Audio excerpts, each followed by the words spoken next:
Gostaria aqui de, primeiramente, agradecer o convite em nome da Receita Federal ao presidente Liduíno Brito, né, e já parabenizá-lo por esse momento, por esse evento, porque o desconhecimento da sociedade ele é imenso em relação a essa possibilidade de exercício da cidadania. E nós temos realmente que promover cada vez mais nós, órgãos públicos, né, a sociedade organizada, esse tipo de evento, né, para que realmente não venhamos a perder essa oportunidade. E mais à frente eu vou comentar dois casos que, lamentavelmente, a lei ela deixou de ter eficácia. Agradecer a doutora Fernanda também pela acolhida de sempre, né, já aproveitando para parabenizá-la por toda essa gestão inovadora, uma marca muito forte na sua gestão de aproximação para a sociedade, transparência à sociedade e assim um protagonismo muito forte da cidadania fiscal. É através da cidadania fiscal que nós realmente conseguiremos, nós, servidores públicos, trazer a sociedade para conhecer realmente a importância do Estado brasileiro, todas as instituições, quer municipais, estaduais ou nacional, federal, da importância dessa parceria com a sociedade. Juntos, realmente, conseguiremos caminhar. Dr. Alexandre Alcântara, é um prazer conhecê-lo pessoalmente, já trocamos alguns WhatsApps, né? Dizer também que é um parceiro muito forte do Ministério Público, com a Receita Federal. Temos, me vem aqui agora à mente, uma operação, inclusive junto com a Cefaz também, a Operação Alumínio, que nós tivemos juntos, um caso de sucesso, com o Ministério Público, Cefaz e Receita Federal. A questão dessa campanha de destinação começou com o Dr. Luciano Tonelli, quando nos convidou, há mais ou menos uns 5, 6 anos, para fazermos explicarmos a legislação dessa possibilidade, e chegamos à conclusão, depois da palestra, que para nós, principalmente para mim também, de um modo geral na Receita Federal, nós não estávamos fazendo o dever de casa. Então, existe uma diferença, uma distância muito grande entre a intenção e a própria ação. O conhecimento e realmente, efetivamente, o ato de destinar. Também parabenizar e agradecer e saudar aqui, né, a senhora Liduína, lá do Turvo de Melos, né, lá do Turvo de Melo, dizer da sua importância aqui, porque nós precisamos, sozinhos, nós não vamos conseguir ter êxito nessa campanha. Nós precisamos unir forças, Kleber, de todos, para que realmente a gente possa, cada vez mais, conseguir nutrir os conselhos, os fundos municipais de recursos, porque não se faz política pública sem recursos. E mais uma vez, meu amigo Kleber, muito obrigado pelas suas palavras, realmente um amigo, um irmão, né? Temos realmente laços familiares muito fortes. Muito obrigado por essa oportunidade. Queria registrar também aqui a presença da colega Joselice, que é a chefe da Cidadania Fiscal, aqui na Terceira Região Fiscal. E a Terceira Região Fiscal, quando começou essa campanha, recomeçou essa campanha, na verdade, porque vejam bem que a legislação que possibilita a destinação do imposto de renda para os fundos da criança e adolescente desde 91, não é nada algo novo. Em relação aos idosos, temos aproximadamente uns 10, 11 anos também dessa possibilidade. Já existia lá atrás um trabalho, só que nós não podemos cair, não podemos deixar esquentar essa água, porque se nós não tivermos realmente uma panela fervendo, essa água vai esfriar e as pessoas não conhecerão, né, se acomodarão. Então é importante realmente essa campanha de destinação, que a Joselice, a Terceira Região Fiscal, na pessoa da Joselice, tem assim a responsabilidade nacional de tocar a campanha de destinação da Receita Federal como um todo do Brasil. Podemos já começar então aqui a apresentação.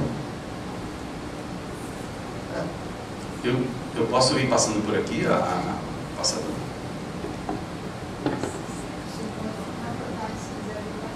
Eu acho que eu vou ficar aqui um pouquinho sentado. Vamos ver se vai dar certo isso. Puxa, tá certo.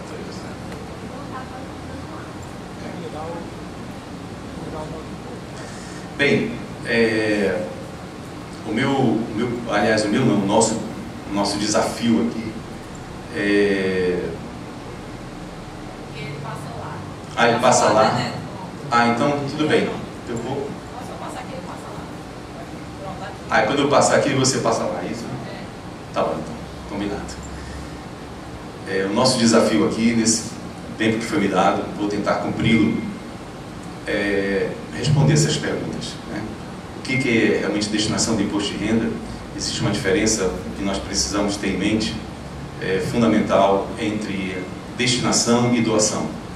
E não é à toa que a campanha chama-se destinação. E também eu cometi um ato falho aqui, então, não cumprimentar os colegas, as pessoas que estão também pelo YouTube. Então, muito obrigado pela atenção de todos aí, né? Tenhamos aqui um momento muito, muito feliz. Como destinar, fazer essa destinação? A quem realmente destinar? Quando? Quem pode destinar? Será que são todos os contribuintes que podem destinar o imposto de renda? E o mais importante, por que destinar? Essa é uma pergunta assim, que eu gostaria que nós pudéssemos sair daqui com a convicção não só de conhecer como, mas principalmente o porquê da importância desse ato de destinar. Bem, a quem destinar?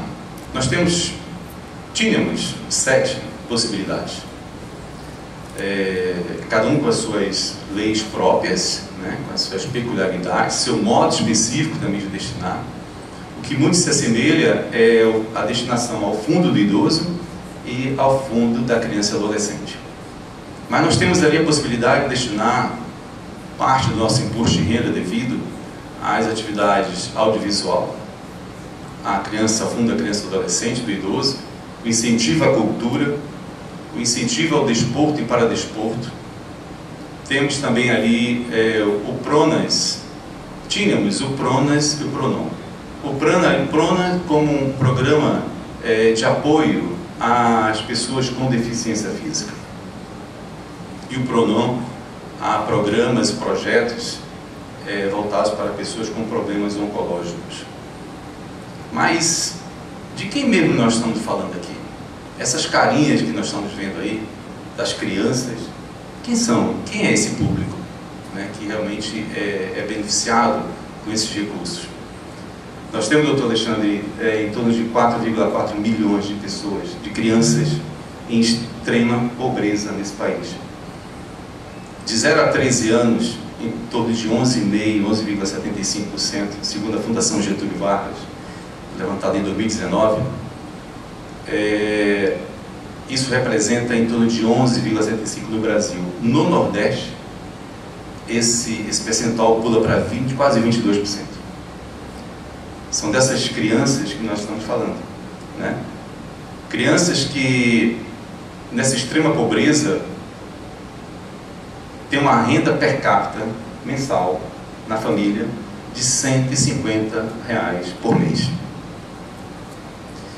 Quem são esses idosos?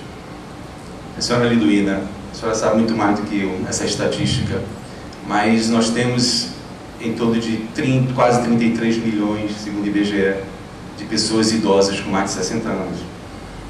A pirâmide etária do Brasil, ela já está totalmente modificada. E também hoje nós temos assim um número maior de idosos no Brasil, acima de 60 anos, maior do que as crianças de 0 a 9 anos. E nós precisamos correr com essas políticas sociais, essas políticas públicas. A questão das pessoas que têm alguma deficiência física nesse país. Nós temos em torno, salvo engano, se a memória não me falhar, nós temos em torno ali de 45 milhões de pessoas com algum problema de deficiência física no Brasil, correspondendo a quase 25% da população brasileira. As pessoas com problemas oncológicos. O câncer, ele está entre as 4 causas de morte prematura até 70 anos nesse país. Segundo a Fundação Getúlio Vargas, também que fez o estudo, nesse triênio de 2020 a 2022, Kleber, em torno de 625 mil casos por ano de câncer nesse país. Então vejam, a destinação para o PRONAS e para o PRONON, elas não existem mais. A lei, o próximo slide, por favor, aqui, e aí vai me faltar um pouquinho de óleo para chegar ali, mas tudo bem. A lei estabeleceu uma validade em torno de 8 anos, tanto para o PRONAS como para o PRONON. O PRONON, ele, para as pessoas físicas, tanto o PRONAS como o PRONON, para as pessoas físicas só poderiam destinar até ano calendário 2021.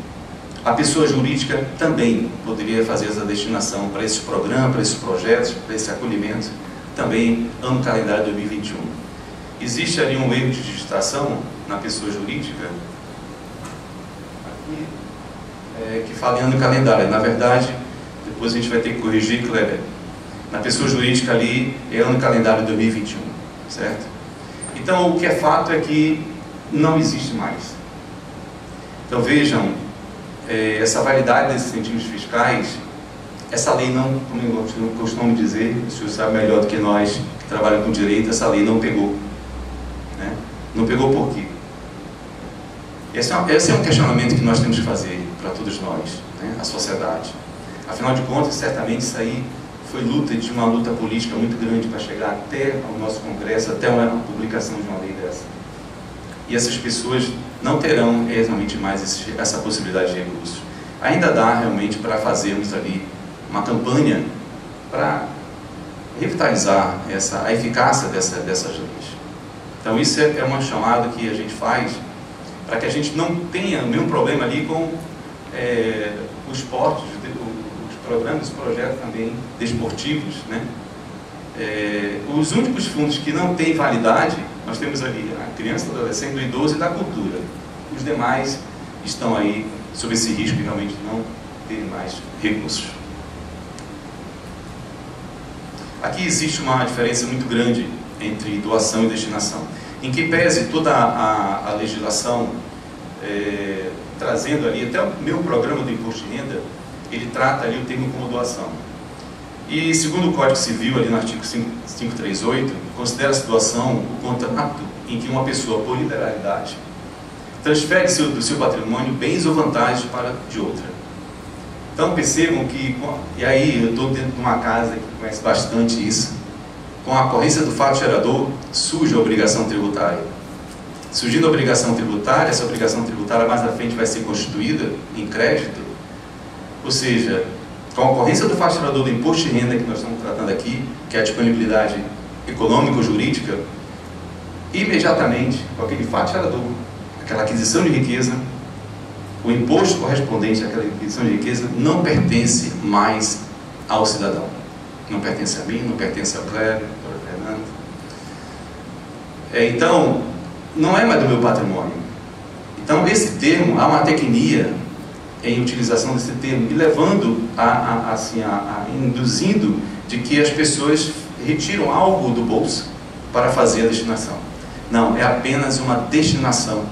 Ao invés de ir para os cofres públicos, eles irão diretamente para os fundos específicos. Então isso é importante termos isso em mente desde o início, né? Em que pese ali o termo doação, ele é mais compreensível, né? Comunica melhor, mas ele traz também dentro desse contexto essa mensagem de que eu estou tirando algo do meu patrimônio passando para o fundo. Não é verdade. E aí, mais um reforço sobre isso, ou seja, destinar não dói no bolso. Não dói no bolso. Né? Quem tem imposto a pagar, vai ter o seu imposto a pagar reduzido no mesmo valor de quem fez a destinação. E quem tem imposto a restituir, terá sua restituição aumentada no mesmo valor da destinação. Bem, quem pode usufruir do benefício fiscal do imposto de renda? somente as pessoas físicas que optam pelo modelo completo, chamado de deduções legais. Aquele modelo simplificado, de desconto simplificado, não pode. É uma pergunta que sempre vem quando a gente fala sobre destinação. Mas isso é uma opção do legislador. É simplesmente isso. Em termos técnicos, operacionais, não teria nenhum problema de também o contribuinte que opta pelo modelo simplificado conseguir fazer também a destinação. Quando? A regra da destinação é durante o ano calendário. Todos nós, contribuintes, pessoa física, pessoa jurídica também, optada pelo lucro real, pode fazer a destinação diretamente aos fundos durante o ano calendário. Como é que é feita essa destinação? É por depósito bancário. Os fundos têm um ponto específico, um banco específico, uma conta específica. Esses recursos chegam para essa conta. Esses valores não vão para os cofres do município, nem do estado, vai para uma conta específica do fundo e podem ser feitas diretamente a cada um desses fundos. E o segundo momento, e aí já é uma exceção à regra, é quando da declaração do imposto de renda, que aí se faz através de um pagamento de um DARF específico ao programa, ao fundo do idoso e também da criança e do adolescente. O do idoso é mais recente, 2 anos para cá. Já da criança e do adolescente, ela já vem de bastante tempo na declaração, que também foi uma conquista da sociedade.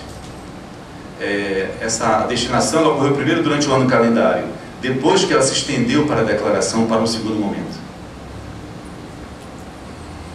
Bem, falando aqui rapidamente sobre a questão dos limites, existe um limite global de 6% a série do imposto de renda devido, e aí há uma certa, entre parênteses, assim, entre aspas, uma concorrência entre os fundos da criança e adolescente, do idoso, programas e projetos audiovisuais. Não sei se vocês já perceberam, quando a gente vai ao cinema, pela Ancine, né? Aquilo ali pode ter, aquele filme pode ter uma destinação de parte do imposto de renda. Temos também a cultura e o desporto. Então, para esses 5 fundos, existe um limite global de 6%. Esse 6% ele pode se esgotar durante o ano calendário, a pessoa que faz essa destinação durante o ano calendário, ou ela pode, a pessoa que não faz, o contribuinte que não fez nenhuma destinação durante o ano calendário, ele tem uma segunda possibilidade, um segundo momento, para destinar diretamente na declaração do imposto de renda, que é esse momento que nós estamos vivendo agora, essa possibilidade até agora, final de maio. E aí também existe um limite individual de 3% para o fundo do idoso e para o fundo da criança e do adolescente, totalizando os 6%. Percebam que a pessoa física, ela até quando estava em vigência a lei da destinação do PRONON e do PRONAS, a pessoa física poderia chegar até 8%, 6, 7, 8%, porque para o PRONAS seria 1% e para o PRONON 1%. Não mais. Hoje a pessoa física só consegue destinar até 6% do imposto de renda devido. Mas eu quero só chamar a atenção que nós vimos que a destinação ela pode ser feita durante o ano calendário, que é a regra, e no segundo momento, na declaração do imposto de renda. Essas destinações que são feitas durante o ano calendário, elas devem ser informadas na declaração numa ficha chamada doações efetuadas. Percebam que essa ficha doações efetuadas ela está antes das doações diretamente na declaração. Por que não está à toa nessa ordem? Porque o sistema, na hora que nós informarmos as destinações que fizemos durante o ano calendário, que tem um limite de 6% sobre imposto de renda devido, o programa já vai calcular se existe a possibilidade de você continuar fazendo a destinação na declaração do imposto de renda. Então é fundamental que as pessoas que realizaram destinações durante o ano calendário, que preencham primeiramente essa ficha de doações efetuadas. Para quem não fez a destinação durante o ano calendário, ou que fez abaixo de 6%, existe um segundo momento na declaração, diretamente na declaração de imposto de renda, que aí pode ser escolhido tanto o fundo da criança ou adolescente como o fundo do idoso. Também, só para ilustrar, vou deixar essa apresentação, mas lembrar que o programa, na hora que o contribuinte escolhe qual é o fundo estadual ou municipal, ele já puxa o CNPJ, não tem necessidade de preencher nada. Clicou lá, escolheu o fundo, já puxa todos os dados, tá certo? Percebam que nessa ficha ali nós temos um valor já calculado pelo programa de 1.500 e alguma coisa ali, né? Esse é o valor máximo que esse contribuinte pode destinar. Na sequência, se nós fizermos uma destinação de R$500 ao fundo, salvo engano aqui, eu acho que não estou conseguindo ler, mas do idoso, né? Obrigado, doutora Fernanda, sua visão realmente é fundamental. Então, assim, veja que nós fizemos 500 ali naquela destinação, sobrou imediatamente, já bateu, ficando ali. Então não há erro, não tem por que temer ali esses cálculos, tá certo? O próprio programa já faz essa destinação.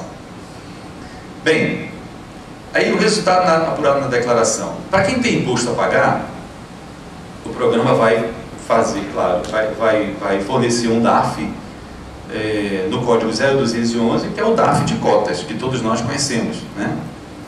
E também ele disponibilizará ali outros DARFs com relação, se você fez a destinação para o fundo da criança e do adolescente, no código 3351, e para o idoso no código 9090. Detalhe, que a gente chama a atenção aqui, o 0211 ele tem um código de barra. É tranquilo, você vai lá e põe o aplicativo. Já os outros dois códigos não tem código de barra. É preciso digitar. A Joselice está me corrigindo que já tem, Joselice. Tá bom, então que bom, que ótimo. É bom ter uma assessoria ali, de uma visão nacional do programa. Mas que bom, então é algo que tinha um certo... Assim, as pessoas erravam muito isso aí. E dava realmente um problema depois de ter que consertar, né? Então, está superada essa observação. E para quem tem imposto a instituir, o programa emitirá somente os DARFs das destinações.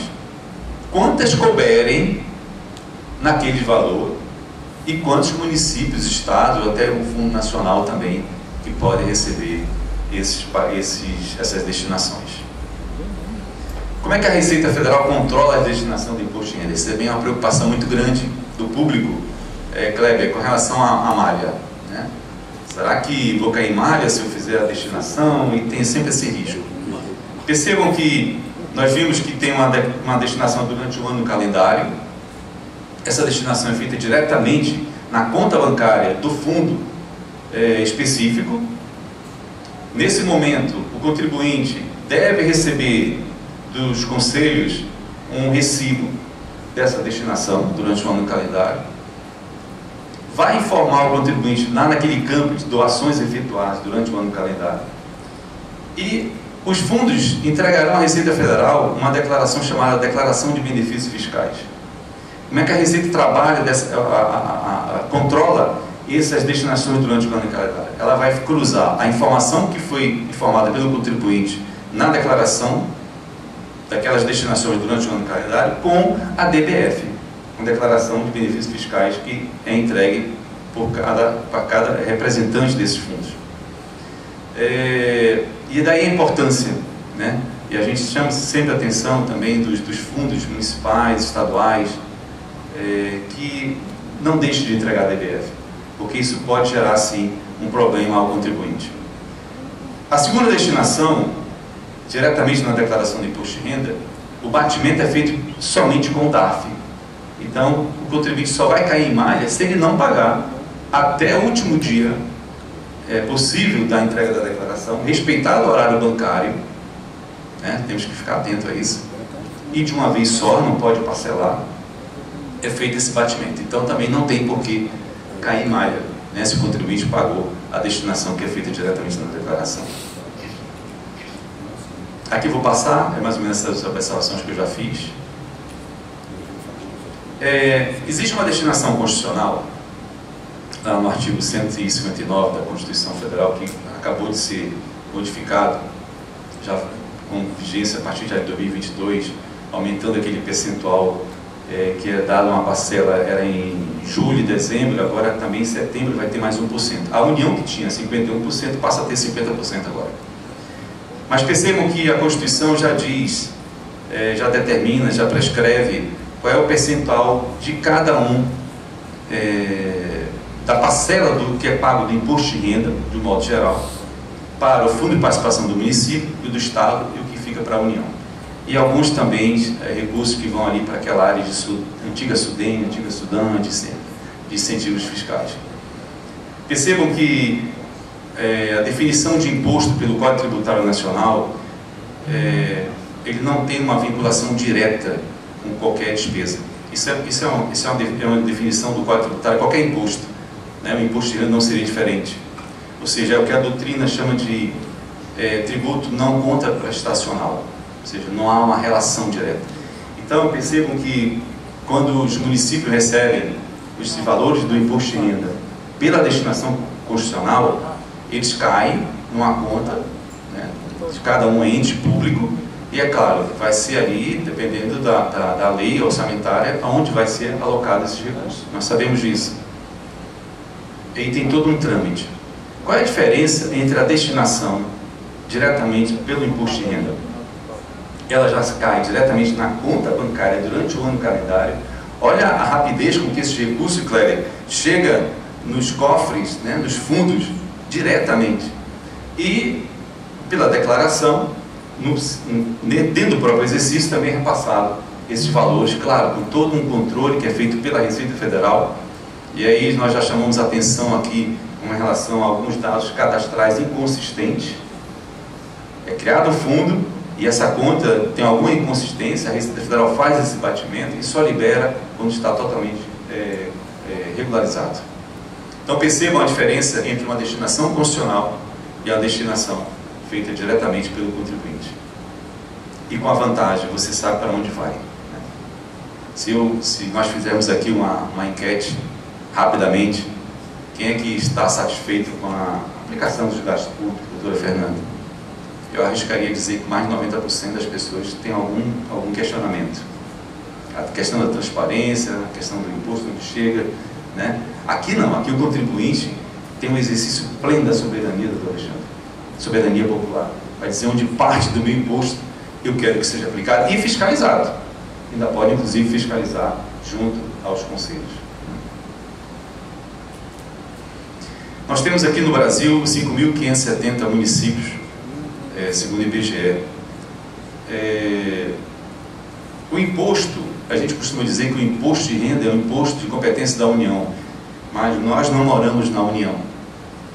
Nós moramos no município de Fortaleza, eu diria até mais.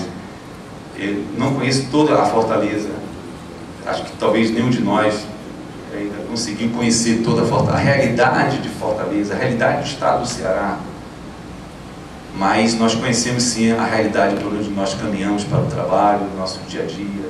Sabemos o quanto que realmente esse estado, esse município, em que pese todo o esforço, né, dos entes públicos, mas ainda há um caminho muito grande ainda a ser ocupado.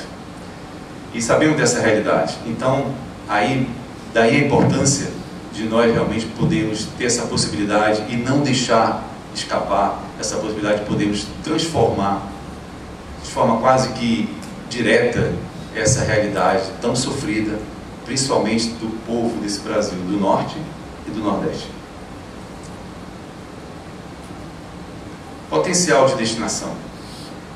Se eu perguntasse, talvez é uma pergunta, senhora Lidurina, talvez coloque a senhora em xeque aqui, mas vou fazer.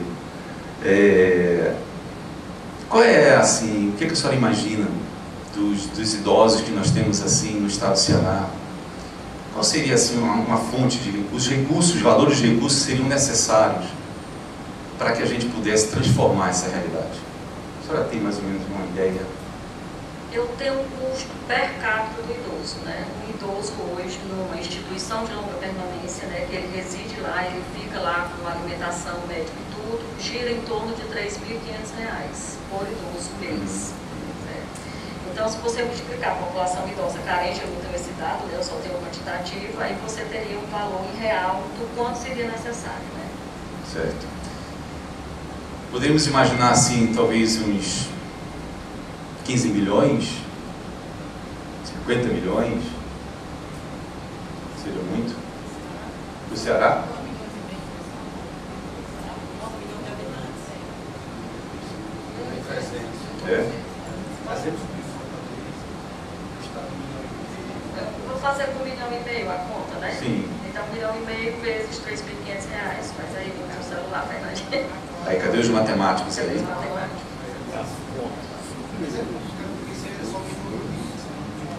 Aham. É muito maior, né? Mas a gente poderia pensar aí num valor aí astronômico aí de 50 milhões de reais, 100 milhões de reais. 5 bi? É muita coisa. É muita coisa, 5 bi. Mas vejam bem, para algo específico dos fundos municipais, né, a atuação dos fundos municipais, os fundos estaduais do idoso, né, nós vamos ver que existe realmente recursos para que a gente possa transformar muito essa realidade. São esses números que nós queremos mostrar aqui. Vejam que no Brasil nós temos um imposto de renda da pessoa física devido de 139 bilhões, isso em 2020, ano calendário 2020. Se nós calcularmos 6%, que é o limite máximo, nós chegaremos a 8 bilhões de possibilidade, um potencial de destinação no Brasil. O valor destinado foi em torno de 340 milhões de reais. Percebam que a quantidade de destinadores são 191 mil. Nós temos milhões de contribuintes da pessoa física dentro do modelo completo, né, da dedução da grade. Vejam que o que não é destinado é em torno de 95,7%. O quanto que nós temos que... Quando você começou era 98%, né? Agora isso, já vai temos que aumentar. Isso, vamos comemorar. Vamos comemorar os números, já já. Mas e no estado do Ceará? No estado do Ceará nós temos aqui, Kleber, de imposto de renda devido, isso em 2021, no calendário 2020, 3,2 bilhões de imposto de renda devido, né, modelo completo. A destinação de potencial seria 197 milhões de reais. No entanto, só conseguimos ali 4 milhões. É 6% só, né? Chegamos ali a 2%, né? 2%. Já fomos muito aquém, né? Muito aquém, chegamos, acho que era 1,4, 1,3, por ali, há um tempo atrás. Então, mas estamos distantes ainda, bastante distantes. Temos um potencial aí de 197 milhões de pessoas. Agora, vejam bem, quando nós falamos em potencial de destinação do imposto de renda, são de contribuintes domiciliados no estado do Ceará. Isso quer dizer assim, nós precisamos explodir um pouquinho essa informação.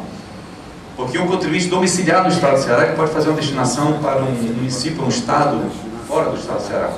Como também os cearenses, certamente, que estão fora do estado do Ceará, que são muitos, sabemos disso, até no exterior, podem fazer também a destinação para os municípios e para o estado do Ceará. Certo? Então, acho que essa conta acaba fechando um pouquinho quando a gente pensa em potencial de 197 milhões. Aqui também são números, é só para a gente realmente comemorar.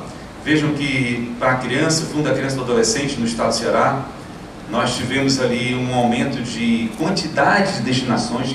Isso aí realmente é um indicador muito bom, né? Porque às vezes as pessoas, por problemas financeiros, acabam destinando menos.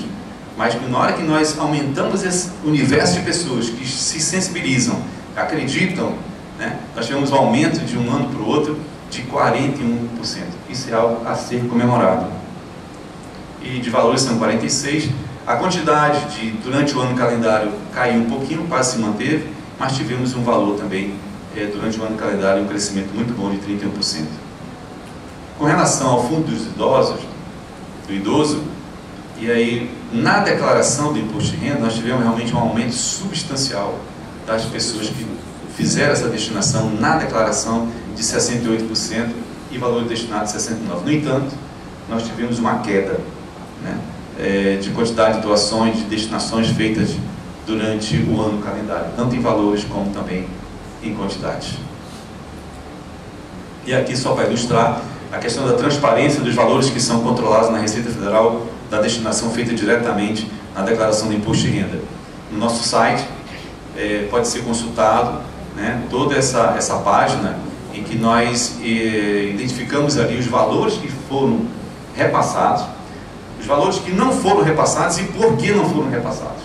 Então, os fundos municipais, estaduais, eles podem fazer essa consulta, devem fazer essa consulta, para saber se existe algum erro de cadastro, alguma inconsistência para que seja corrigido, certo? Enquanto não for corrigido, a Receita Federal fica retendo esses valores. E aí é só o passo a passo como chegar nessa informação que eu falei. Chegamos ao final, quase ao final. Eu volto àquelas perguntas do início, né? O que é destinação de imposto de renda, a diferença entre destinação e doação. Né? A destinação não dói no bolso. A destinação não dói no bolso. Como destinar? Temos ali a possibilidade de fazer a destinação diretamente, durante o ano calendário, aos fundos municipais, estaduais, e também diretamente na declaração do imposto de renda para o fundo idoso e da criança e do adolescente. A quem destinar, eu já falei, hoje eram 7 possibilidades, hoje são só 5, infelizmente. Isso é algo que tem que nos incomodar bastante a sociedade. Nós não podemos deixar acontecer com relação ao fundo do desporto, do esporte. Não dá para deixar acontecer isso. Já em 2023 agora vai acontecer isso. E tentar restabelecer as destinações do PRONON e do PRONAS. Quando destinar é durante o ano calendário e na declaração, e quem pode destinar da pessoa física é aquele que opta pelo modelo completo do imposto de renda, a pessoa física. E por que destinar? Bem, essa é uma pergunta assim que a gente tem que sair eu gostaria que nós saíssemos daqui não só como efetivos destinadores, mas também que nós fôssemos multiplicadores na sociedade dessa possibilidade. Primeiro porque, como eu falei, não tem nenhum ônus financeiro para o contribuinte que faz essa destinação. Segundo, porque os recursos chegam rapidamente no seu destino final. Né? E terceiro, que é uma possibilidade, uma conquista da sociedade, para que nós, enquanto cidadãos, nós possamos realmente, contribuintes do imposto de renda, nós possamos realmente mudar essa realidade de pessoas que estão aí. Se o contribuinte não destinar parte do seu imposto de renda, ele vai direto para a destinação constitucional. O município é o Estado que consegue, e aí parabenizar bastante o Ministério Público com a iniciativa. Hoje o Estado do Ceará é o Estado que mais tem fundos do idoso no Norte-Nordeste, é o 5º maior do Brasil. Todo um projeto de envelhecimento cidadão, capitaneado pelo Ministério Público, com a ajuda do Estado do Ceará, das prefeituras municipais, dos fundos e da Receita Federal. Fizemos uma peregrinação durante o Estado do Ceará, em 2018, esse lançamento desse projeto, e hoje nós temos esse fruto. Né? Temos lá a possibilidade de destinarmos para grandes municípios essa destinação aos fundos do idoso. Estados do Maranhão e Piauí estão muito atrás, mas muito atrás mesmo.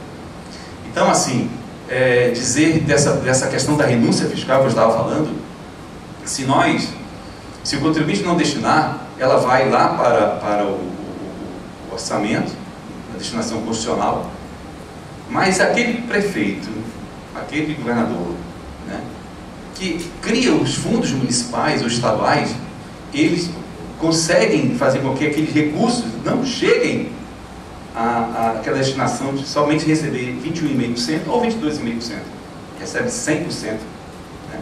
Então, quanto mais os gestores públicos tomarem essa consciência dessa possibilidade de ter realmente esses recursos diretamente para transformar a realidade, melhor ainda. Muitos gestores não conhecem também essa possibilidade. Já finalizando, já devo ter passado meu tempo, vou deixar aqui apenas umas reflexões que destinar só por si só, doutor Alexandre, não resolve. Nós precisamos criar esses fundos, como eu acabei de falar, nós precisamos criar. Temos que empoderar os fundos estaduais e principalmente municipais, com estruturas físicas, capacitação, profissionalismo, capacitar o terceiro setor para que apresente projetos que sejam projetos robustos, que passem por um critério de avaliação dos conselheiros. Temos que ter transparência na administração desses recursos. Os fundos municipais, estaduais, têm que dar publicidade, daí a importância de termos aqui representando a representação do CEDIC, né? Ou seja, dar essa visibilidade à sociedade. A sociedade também está um pouco descrente desse retorno, então nós precisamos realmente mostrar o que está sendo feito com esses recursos, são feitos com esses recursos. Participação dos órgãos de controle de fiscalização, aí temos uma discussão, doutor Alexandre, para fazer, se na hora que fazemos a destinação, esses recursos perdem a natureza federal, quem é o órgão público? É o Ministério Público Federal, o Ministério Público Estadual, que vai fiscalizar, é o TCU, né? Então tem toda uma discussão que nós precisamos avançar nisso aí também. E claro, a integração permanente do terceiro setor, instituições públicas, entidades, classes profissionais e a sociedade em geral. Eu costumo encerrar aqui com essa imagem, que destinar é mais ou menos como jogar uma pedra numa lagoa. Todos nós já fomos crianças e até hoje a gente não faz isso, né? Quando você joga uma pedra, doutora Fernanda, aquela pedra faz umas ondas e essas ondas chegam até a margem. Assim é o ato de destinar, um ato simples, mas que nós não temos ainda, não vamos conseguir enxergar qual é o efeito, Kleber. Os benefícios desse ato simples poderão realmente transformação das vidas das pessoas. Então é isso, esse recado que eu queria deixar aqui. Como Madre Teresa de Calcutá, essas ações simples é que realmente a gente está sob o nosso comando, sob o nosso poder, e que a gente consiga modificar realidades que estão muito próximas de nós. A Receita Federal está sempre como parceiro, né? A campanha de destinação é uma campanha que não é da Receita somente, é uma campanha de todos nós. E aí convidamos realmente toda a sociedade, Cefaz, Cefim, terceiro setor, para que a gente juntos, a gente consiga realmente fazer valer essas leis, né? E a gente não consiga evite esse retrocesso de a lei não valer mais. Uma vez, só para encerrar mesmo, eu fui questionado em Brasília, numa dessas reuniões, perguntado qual era o sucesso da campanha de destinação. Eu digo que o sucesso é que existe uma parceria muito forte no estado do Ceará, no município, né? Nós sozinhos não temos pernas nem braços para conseguir todos esses resultados que a gente vem conseguindo juntos. Então, vejam a Receita Federal sempre de portas abertas para campanhas, né, e também para outras aproximações com a sociedade. Muito obrigado pela atenção.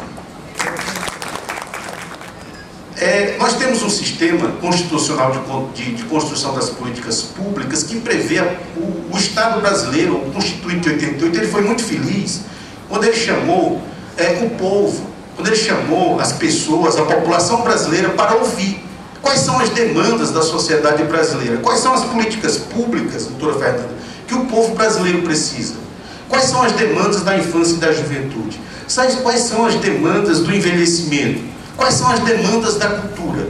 Aí nós temos um sistema que nós temos o poder público, União, Distrito Federal, Estados e municípios. Nós temos os conselhos de direitos, nós temos aqui o Conselho Estadual, vários conselhos estaduais, da pessoa idosa, da criança, vários conselhos de direitos, que também, em muitas situações, são conselhos gestores dos fundos. Nós temos os fundos, que é um mecanismo fantástico, que pode realmente trazer essa aplicação desses recursos de uma forma muito eficiente e rápida e importante para as políticas públicas. Nós temos as instituições da sociedade civil sem fins lucrativos, que são parceiras do poder público. O Estado, ele não pode atuar em todos os setores e o nosso sistema ele permite essas parcerias com o setor privado para construir as políticas públicas. E nós temos como órgão fiscalizador desse conjunto os tribunais de contas, o Ministério Público, e nós temos as chamadas conferências. Vejam só como a Constituição de 88 foi feliz. Como vamos ouvir as crianças, os idosos, as mulheres, os índios, né, a questão dos direitos humanos, como é que nós vamos ouvir para saber quais são as suas demandas? As conferências. Então nós temos conferências nacionais realizadas desde 88, né, em relação à pessoa idosa, pessoa com deficiência, né, mulher, LGBTQI, direitos humanos. Nós temos essas conferências nacionais, estaduais, municipais, nós temos os conselhos e nós temos o Ministério Público. O Ministério Público, dentro desse contexto, é um Ministério Público, ele é um órgão fiscalizador. É muito importante que haja fundos, porque os fundos eles vão fortalecer os conselhos, porque a lei diz que esses fundos vão ser geridos pelos conselhos. Então é muito importante que os conselhos tenham a gestão desses fundos. E eu vou falar um pouco da minha experiência como Ministério Público da gestão desses conselhos, desses fundos. Eu diria que hoje eu sou muito preocupado com o modelo. Eu sou promotor de uma promotoria, né, como disse o Dr. Vilmar, que tem uma responsabilidade e, nesse caso, nós temos um entendimento, inclusive com o Ministério Público de Contas, de que a partir do momento em que o recurso chega ou no Conselho Estadual ou no Conselho Municipal, o Ministério Público Estadual ele se torna responsável pela fiscalização desses recursos. E nós temos feito isso aqui no Ceará e o Ministério Público Federal não. Nós temos realizado a fiscalização desses recursos. É importante dizer que de 2015, por exemplo, vamos falar um pouquinho do Conselho Municipal dos Direitos da Pessoa Idosa de Fortaleza, que é o órgão gestor do Fundo Municipal dos Direitos da Pessoa Idosa de Fortaleza. Entre 2015 e 2020, foram repassados em torno de 40 milhões de reais do Fundo Municipal para instituições sem fins lucrativos. A questão é que, ótimo, né, 40 milhões, eu acho que é um recurso bastante significativo, apesar de ser 5, 6 anos aí, mas infelizmente nós temos observado graves problemas na gestão desses recursos, né, e como órgão do Ministério Público, como órgão fiscalizador. Primeiro problema, a falta de transparência. A Mirosca, que é o marco regulatório, ela tem uma série de requisitos legais para que tanto o poder público como as instituições, elas são obrigadas. Por exemplo, a questão da transparência. A lei fala que o poder público, no caso o município de Fortaleza, deveria ter um site onde estivesse todos os projetos, todos os termos de parcerias com prestação de contas. E nós não temos. Nós temos isso já foi constatado, nós temos um setor de prestação de contas dentro da Secretaria Municipal de Direitos Humanos e Desenvolvimento Social muito deficiente. Para as senhoras terem ideia, uma comissão que a Mirosca fala, que são 3 servidores, que deveria avaliar a aplicação a avaliação desses projetos, desses recursos, só foi formada em setembro do ano passado, né? E essa comissão está extremamente atrasada, né? Há um novo secretário, a promessa de melhorar esse sistema no município, mas o que nós observamos em termos de município de Fortaleza é uma gestão muito deficiente da gestão do controle desses recursos. Nós temos já ação civil pública, né, contra uma instituição sem fim lucrativo, que era uma instituição que fazia uma boa parte da política municipal. Nós temos já alguns estudos do Ministério Público de Contas mostrando sérias irregularidades, isso é muito grave. Então, ótimo, nós temos que ter recursos através dos fundos municipais, dos fundos estaduais, dos fundos nacionais. Eu sou um defensor dos fundos. Em 2012, eu estava no Conselho Nacional dos Direitos da Pessoa Idosa, representando a ANPID, que é uma associação do Ministério Público do Idoso da Pessoa com Deficiência. E lá ajudei a regulamentar a resolução que trata do Fundo Nacional. E acredito na questão dos fundos. Mas eu trago aqui uma advertência para as senhoras e para os senhores da questão da gestão desses recursos. É preciso que o poder público tenha uma gestão eficiente, é preciso que haja transparência, é preciso que haja, inclusive, um diagnóstico muito sério em como investir esses recursos. É o primeiro passo do investimento de recursos públicos, nós temos o diagnóstico.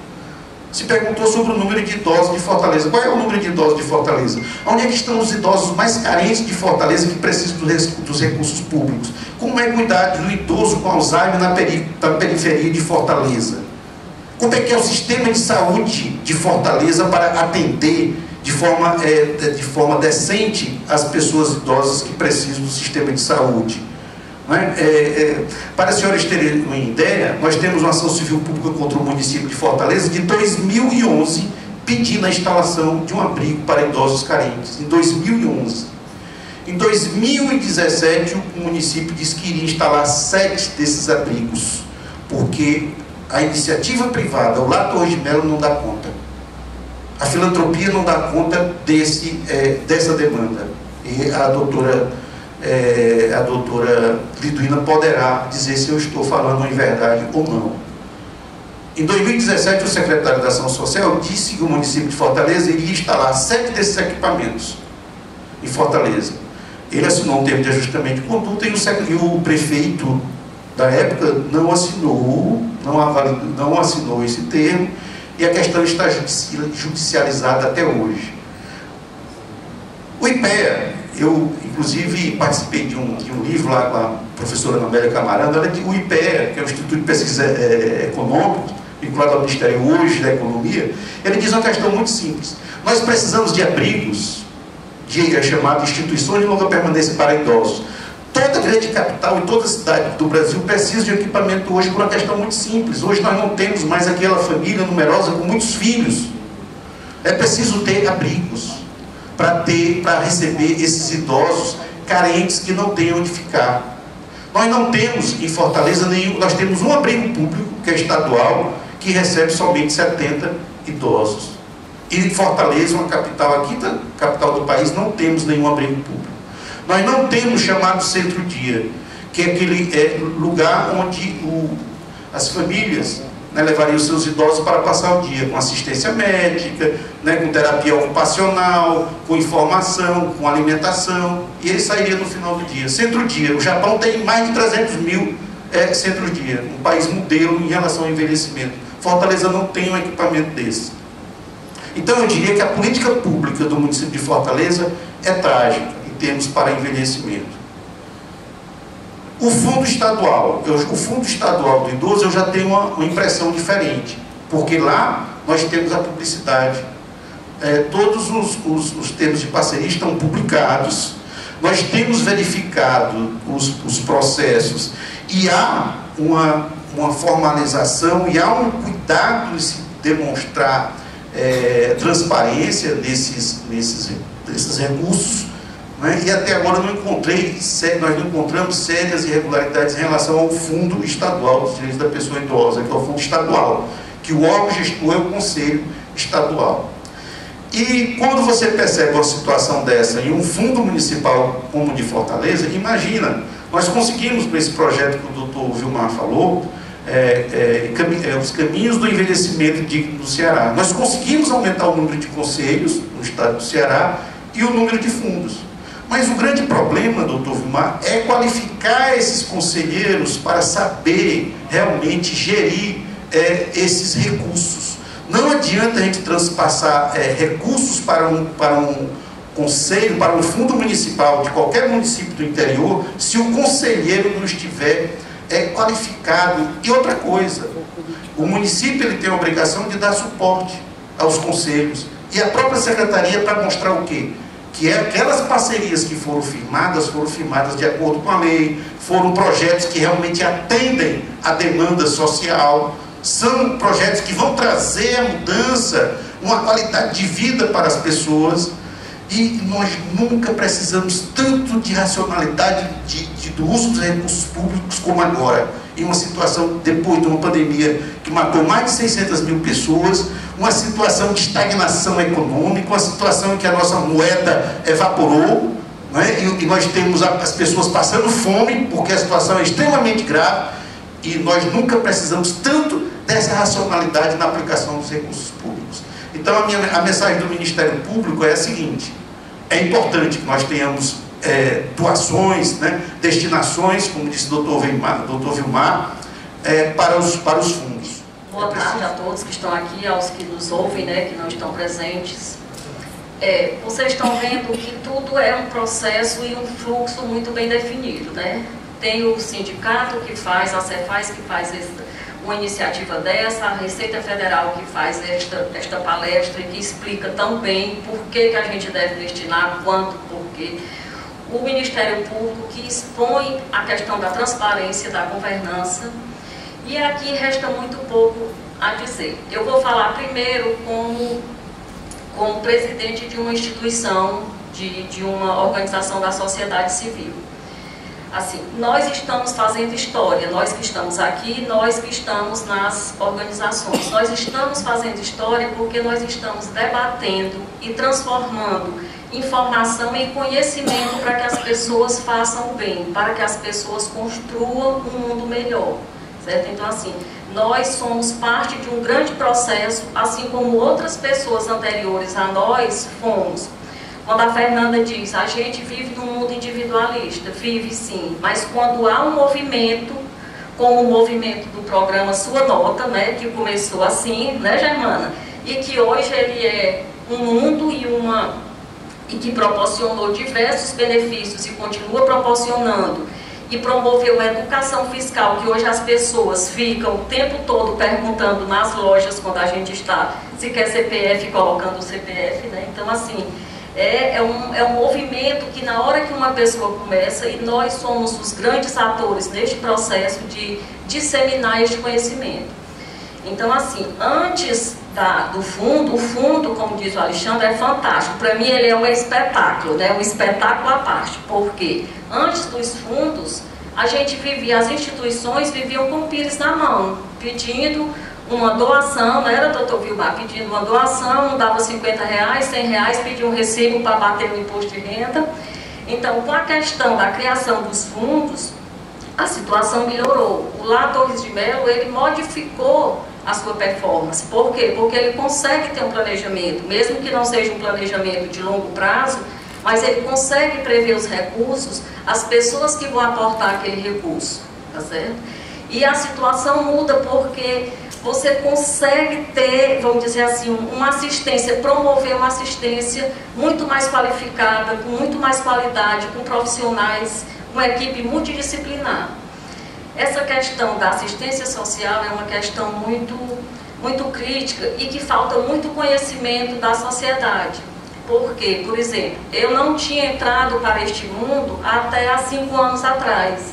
Eu entrei para este mundo de terceiro setor há 5 anos. E quando eu era do outro mundo, eu não tinha essa percepção da importância de um fundo, da importância de um conselho, da importância de uma destinação. Eu não tinha esta visão. Por quê? Porque faltava uma reunião dessa, faltava uma discussão desse tipo, para que a gente pudesse despertar. Então, assim, eram iniciativas muito isoladas, não é, Liduíno? Iniciativas muito pequenas. E isto, com o passar do tempo, né, a gente está conseguindo fazer isso e aumentando, mesmo que em percentuais pequenos, né, a destinação. Agora, falando como conselho, o conselho é uma peça fundamental neste processo de organização, de análise, de entrar no mérito dos projetos, porque não é só destinar, como diz o Alexandre, destinou, o dinheiro foi para o fundo foi repassado, o fundo repassou para uma instituição, mas tem que ter um acompanhamento, tem que ter o mérito do projeto.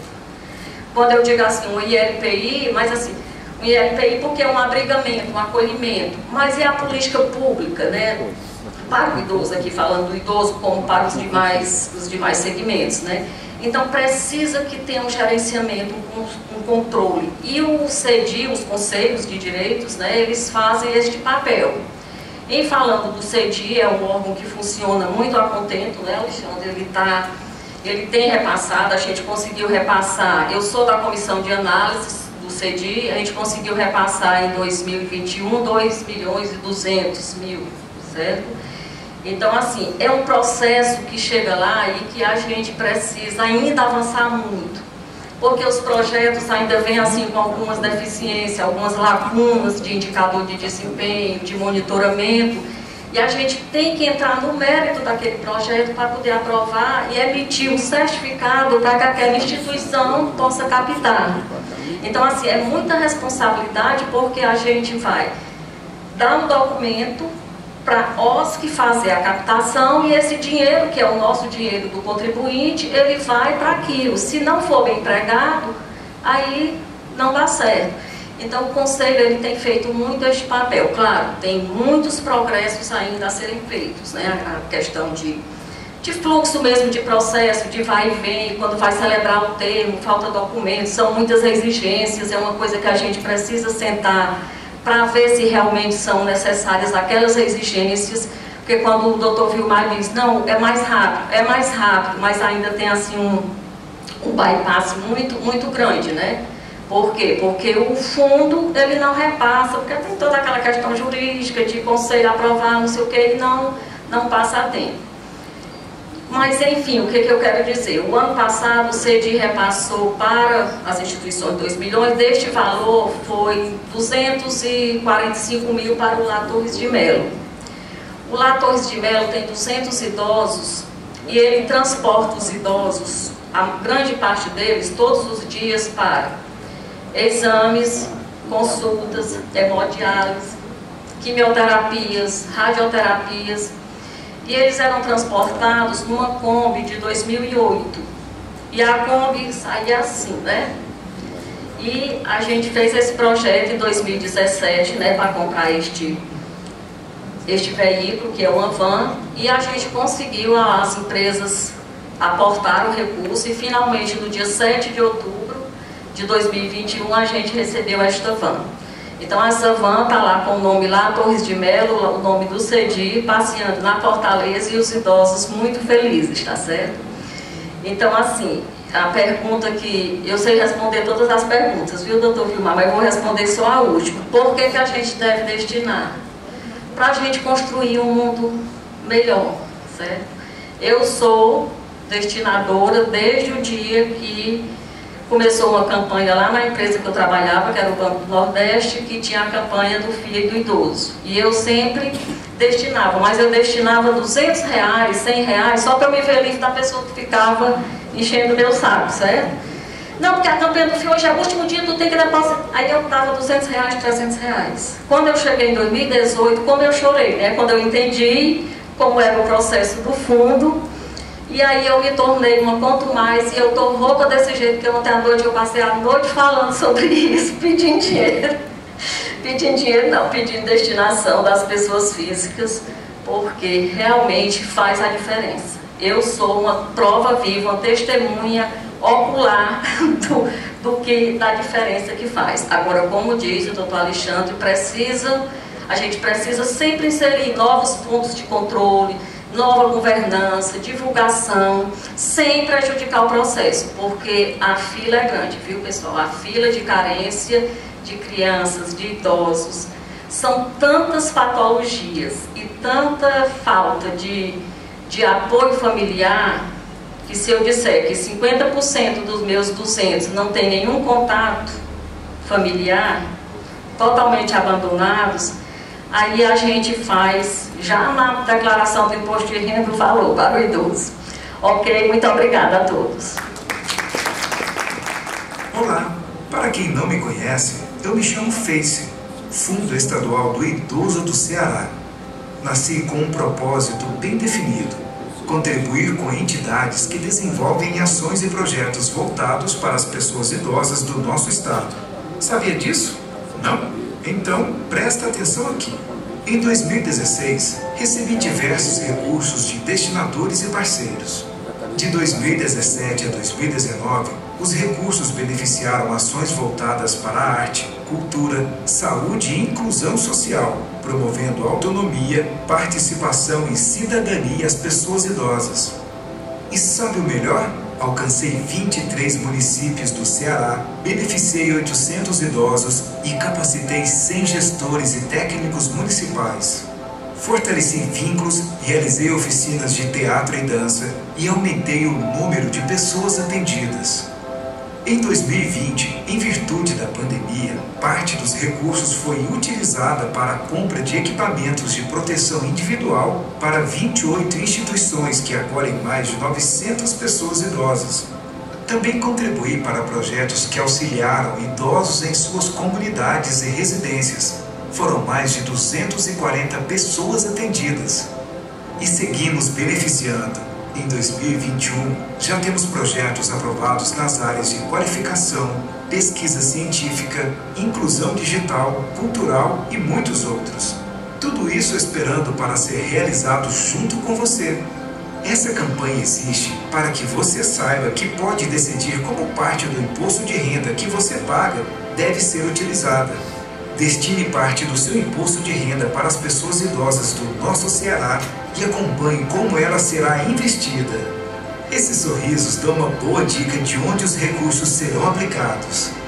Quer saber como fazer? Entre em contato com o Conselho Estadual dos Direitos do Idoso e veja como contribuir. Posso contar com você? Conselho Estadual dos Direitos do Idoso, CEDI Ceará.